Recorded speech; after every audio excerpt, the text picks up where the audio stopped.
அனைவருக்கும் வணக்கம். 6ஆம் வகுப்பு இயல் 6ல் இருக்க பாடங்களை பார்த்துட்ருக்கோம். இப்போ வணிகத்தோட வளர்ச்சி பற்றி பார்க்க போகிறோம். இது உரைநடையில் இருக்க பகுதியாக இருக்குது. அதில் வளரும் வணிகம் இதுதான் உரைநடை உலகத்தோட தலைப்பாக இருக்குது. இதில் நுழையும் முன் பார்க்குறோம். மனிதர் வாழ்வில் வணிகம் பெரும்பங்கு வகிக்கிறது. வணிகம் இல்லையே மனிதர்கள் தம் தேவைகளை எளிதாக நிறைவேற்றிக் கொள்ள இயலாது. வணிகம் பல வகைகளில் நடைபெறுகிறது. வணிக நிறுவனங்களும் பல வகைகளாக உள்ளன. தமிழர் பழங்காலத்தில் இருந்தே வணிகத்தில் சிறந்து விளங்கினர். உலகம் முழுவதும் வணிக தொடர்பு கொண்டு இருந்தனர். அதனை அறிந்து கொள்வோம் வாருங்கள். மனிதன் நமக்கு தேவையான எல்லா பொருள்களையும் தானே உற்பத்தி செய்து கொள்ள முடியாது. தனக்கு தேவையான சில பொருட்களை உற்பத்தி செய்யும் பிறரிடமிருந்து வாங்குவான். தான் உற்பத்தி செய்யும் பொருட்களின் சிலவற்றை பிறருக்கு விற்பான். இவ்வாறு ஒரு பொருளை பிறரிடம் இருந்து வாங்குவதும் பிறருக்கு விற்பதும் வணிகம் ஆகும். பொருள்களை விற்பவரை வணிகர் என்பர், வாங்குபவரை நுகர்வோர் என்பர். பண்டமாற்று வணிகம். நம்மிடம் கூடுதலாக இருக்கும் பொருள்களை கொடுத்து நமக்கு தேவையான பொருள்களை பெற்றுக்கொள்வது பண்டமாற்று வணிகம் ஆகும். நெல்லை கொடுத்து அதற்கு பதிலாக உப்பை பெற்றனர். ஆட்டின் பாலை கொடுத்து தானியத்தை பெற்றனர். இச்செய்திகள் சங்க இலக்கியங்களில் காணப்படுகின்றன.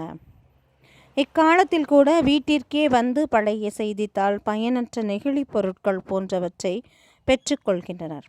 அதற்கு பதிலாக வீட்டு பயன்பாடு பொருட்களை தருகின்றனர்.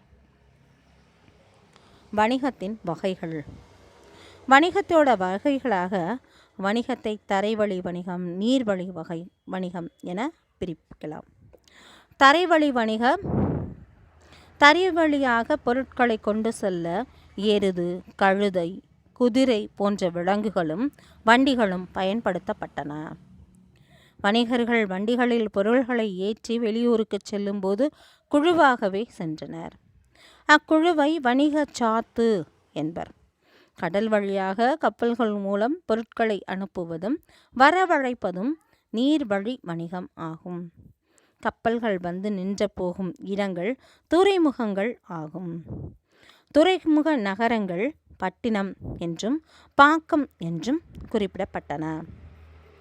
இப்போ தெரிந்து தெளிவோம் அப்படிங்கிற இந்த கட்டத்தில் இருக்க செய்தியையும் பார்த்துட்டே போயிடலாம்.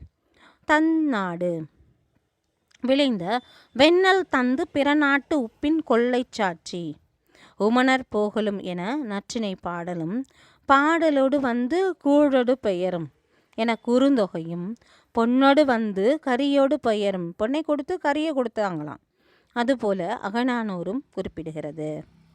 தமிழ்நாட்டின் தலைசிறந்த துறைமுகமாக பூம்புகார் விளங்கியது.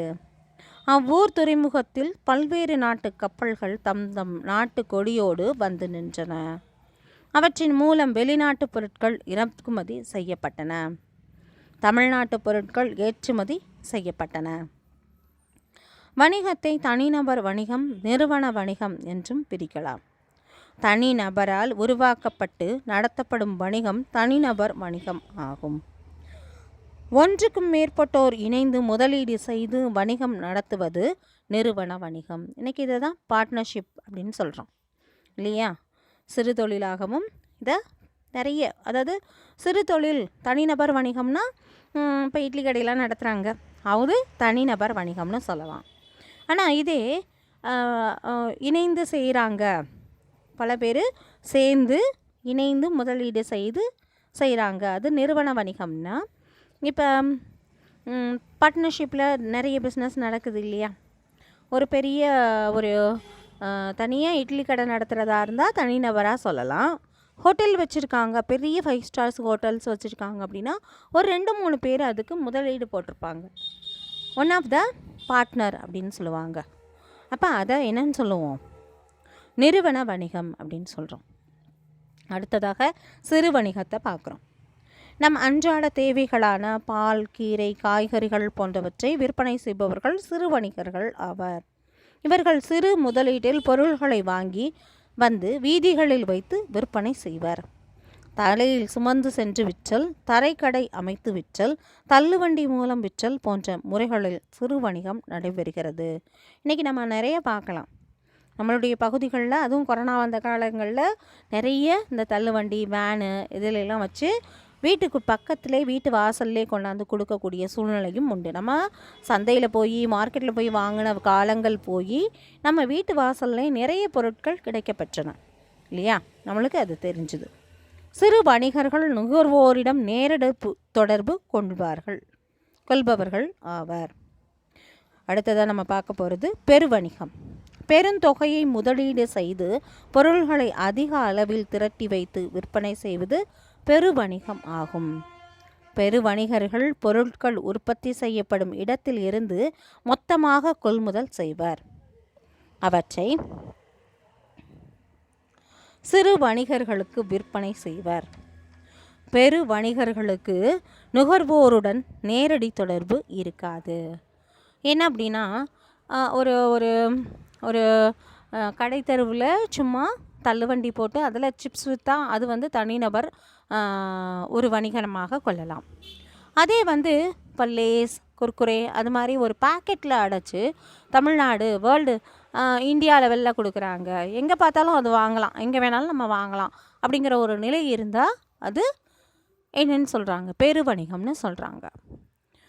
இப்போ அந்த நிலையில் இப்போ ரோட்டோர கடைகளில் விற்கிறத நம்ம வாங்கும்போது அது நேரடியான கொள்முதல், அது நேரடியான நுகர்வோருக்கும் வணிகருக்குமான தொடர்பு நேரடி தொடர்பாக இருக்குது.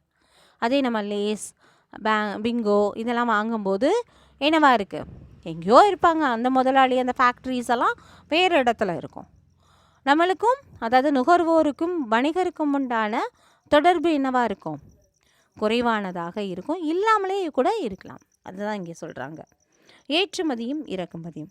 ஒரு நாட்டில் உற்பத்தி செய்யப்படும் பொருள்களை பிற நாடுகளுக்கு அனுப்புவதும் ஏற்றுமதி எனப்படும்.